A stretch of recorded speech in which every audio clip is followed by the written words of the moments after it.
When it comes to Pakistan, the Atlantic headline says it best. It reads, "The ally from hell."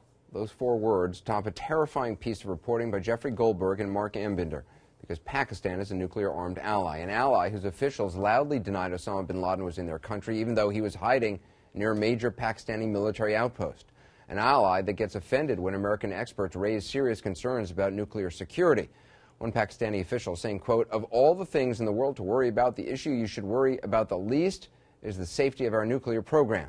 But Goldberg and Ambinder find many reasons to wonder whether one day a warhead or nuclear material could fall into the wrong hands.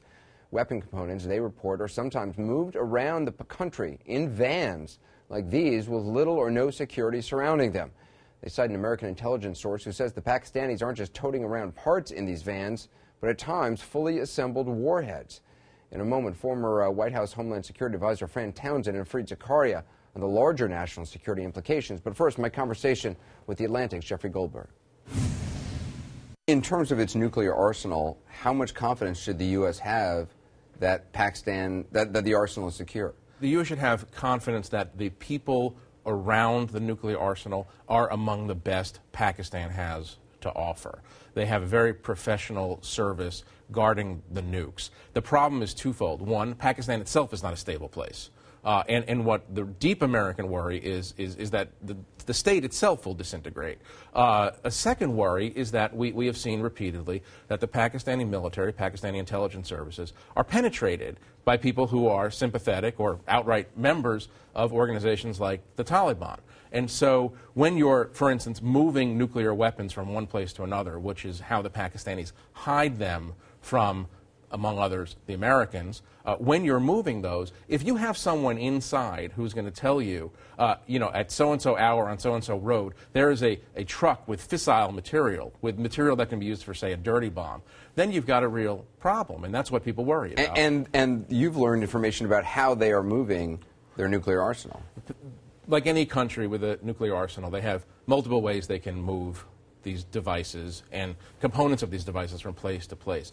The Pakistanis have chosen, when they're moving, not to go with a high-profile, heavily armored sort of convoy presence on the roads. What they do is they use subterfuge, essentially, or camouflage. They will put a warhead or fissile material, or sometimes, this is one thing that we learned recently, that they've begun to put complete tactical nuclear warheads when they're moving together, which is very, very significant and dangerous. They will put them in the equivalent of delivery vans and drive them on certain routes from base to base. So they're putting a tactical nuclear warhead in essentially a delivery van.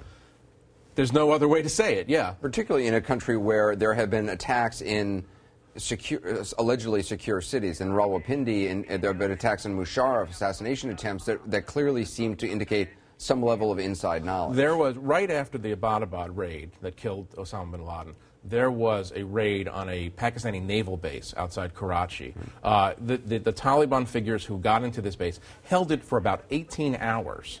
I mean, that means they raided it and they successfully held off security for 18 hours. They're very professional. And when I spoke to people in Pakistan about this, there was an assumption that these guys in this naval base operation had inside help. How else would they have known how to secure a very complicated, very large naval base? You also report that the U.S. has very specific contingency plans about what to do in the event they do lose control of a device or devices. Right. And it involves a heavy military presence on the ground. Right. This is one of the areas that is most contentious between Pakistan and the U.S. Pakistanis believe that the U.S. wants to seize the nukes preemptively.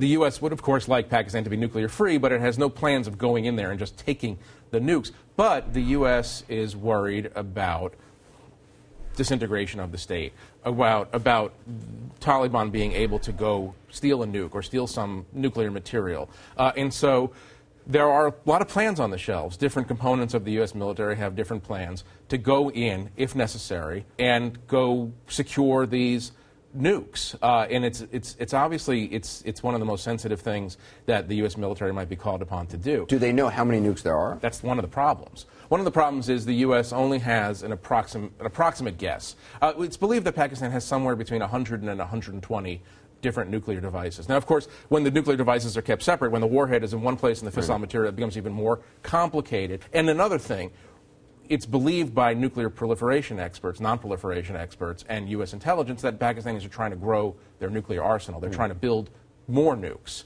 It's a fascinating article. Jeffrey Goldberg, thank you. Thank you.